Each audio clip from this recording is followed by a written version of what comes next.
వారం కిందట జరిగినటువంటి ఆదోనిలో రిజిస్ట్రేషన్ గురించి వివాదం. దాని మీద పూర్తి స్థాయి చర్యలు తీసుకున్నాం. రిజిస్ట్రేషన్ చేయించుకుంది ఆదోని ప్రజలు కాదు. ఆదోని బయట నుంచి వచ్చి ఇక ఆదోనిలో ఉన్నటువంటి ఆస్తిని రిజిస్ట్రేషన్ చేసుకున్నారు. ఈ రిజిస్ట్రేషన్ను క్యాన్సిల్ చేస్తూ ఉన్నాం. దాంతోపాటుగా ఎవరైతే తప్పుడు పత్రాలు సృష్టించారో వాళ్ళ మీద కేసులు పెట్టాం. అలాగే పత్రాలు సరిగ్గా ధృవీకరించుకోకుండా రిజిస్ట్రేషన్ చేసినటువంటి రిజిస్టర్ ఆఫీసర్ని కానీ రిజిస్ట్రార్ని కానీ ఆయనతో పాటుగా ఇంకో 2 సభ్యుల్ని సస్పెండ్ చేశాం.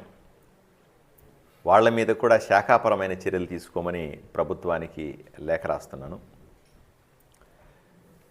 ప్రజలకు ఒకటే చెప్తా, మీ ఆస్తులకు కాపలాదారుగా మేముంటాం.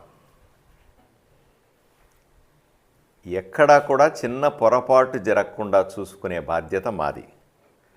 తప్పు జరిగితే సరిదిద్దే బాధ్యత కూడా మాదే. ప్రజలు సంతోషంగా ఉండని, ఎవ్వరూ భయపడద్దని, ఎవ్వరూ ఇబ్బంది పడద్దని ఈ సందర్భంగా నేను ప్రజలకు మనవి చేస్తా ఉన్నాను.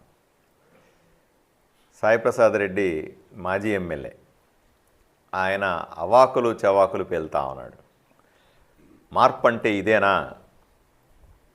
మార్పు కోసం ప్రజలు ఓట్లేశారు అని అంటున్నాడు. 100కు 100% మార్పు చూపిస్తూ ఉన్నాం. ఈరోజు ప్రజలు సంతోషంగా ఉన్నారు.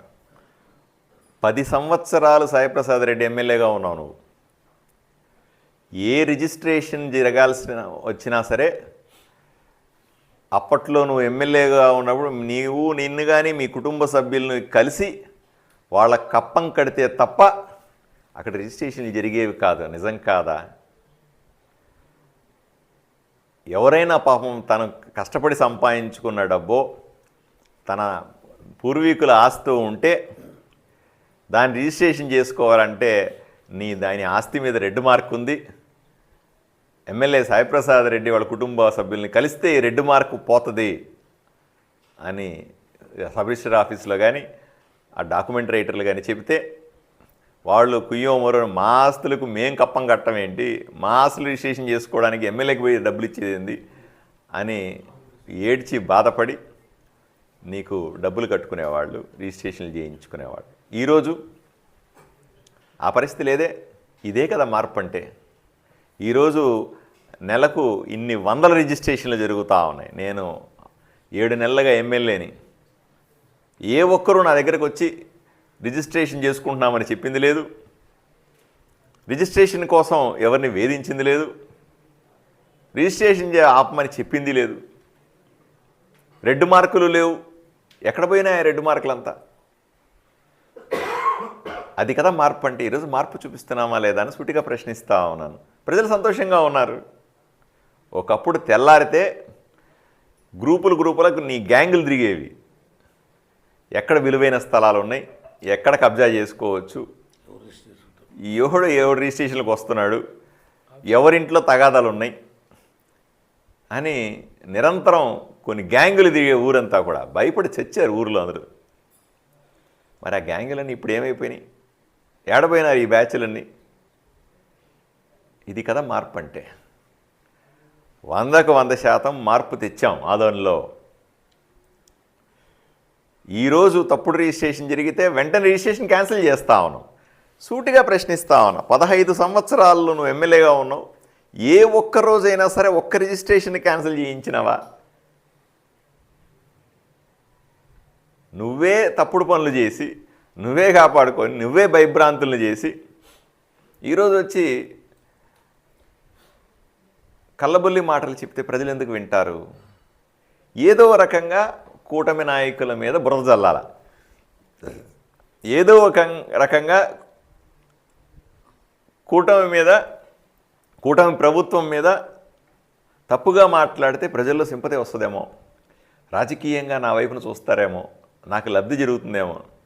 సాయిప్రసాద్ రెడ్డి గుర్తుపెట్టుకో, మీ నాయకుడు జగన్మోహన్ రెడ్డి కానీ నువ్వు కానీ మళ్ళీ ఎప్పటికీ అధికారంలోకి వచ్చే అవకాశం లేదు. కళ్ళకండం మాని బురద చల్లడం ఆపి. నాకు నా ఊర్లో అందరూ చెప్పుకుంటారు, ఈ ఊర్లో ఆదోనిలో తప్పుడు పత్రాలు ఎవరినన్నా సృష్టించగలిగితే అది కేవలం సాయిప్రసాద్ రెడ్డి అండ్ కంపెనీ మాత్రమే చేయగలుగుతారు, ఇంకెవరు చేయలేరని ఊరంతా చెప్పుకుంటారు. పొరపాటున ఈ రిజిస్ట్రేషన్ ఆఫీస్లో జరిగిన దాంట్లో తప్పుడు పత్రాలన్నీ నీ బ్యాచ్ ఏమన్నా తయారు చేశారా? అది కూడా మేము విచారణ చేయాల్సి ఉంది. ఇప్పుడు అది కూడా బయటకు వస్తుంది. నా గురించి మాట్లాడే ముందు కానీ మా కూటమి నాయకుల గురించి మాట్లాడే ముందు ఒక్కసారి ఆలోచన చేసి మాట్లాడు. అత్యంత నిజాయితీ ప్రభుత్వాన్ని ఈరోజు గౌరవ ముఖ్యమంత్రి చంద్రబాబు నాయుడు గారి నాయకత్వంలో, గౌరవ ఉప ముఖ్యమంత్రి పవన్ కళ్యాణ్ గారి నాయకత్వంలో ఆదోని అభివృద్ధి కోసం అహర్నిశలు కృషి చేస్తూ ఉన్నాం. ప్రజల్ని కాపాడుకుంటా ఉన్నాం, ప్రజల ఆస్తుల్ని కాపాడుతూ ఉన్నాం. మా గురించి ప్రజలు అర్థం చేసుకున్నారు. నువ్వు లేనిపోని మాటలు మాట్లాడి ఏదో అనుమానాలు సృష్టించాలనే ప్రయత్నం చేసి ఒక్క బోర్లా పడద్దు. దయచేసి ప్రతి అంశాన్ని రాజకీయం చేయడం మానుకో. ఏ బాధితుడికైనా సరే, నేను ఎమ్మెల్యేగా ఉండగా ఏ బాధితుడికైనా సరే న్యాయం చేసే బాధ్యత నాది. నేను బాధ్యత తీసుకుంటాను. జరిగిన ఏ తప్పుకైనా, జరిగిన ఏ మంచినైనా సరే సరిదిద్దే బాధ్యత నేనే తీసుకుంటాను. ప్రజలను సంతోషంగా పెట్టడం మాత్రమే నాకు తెలుసు.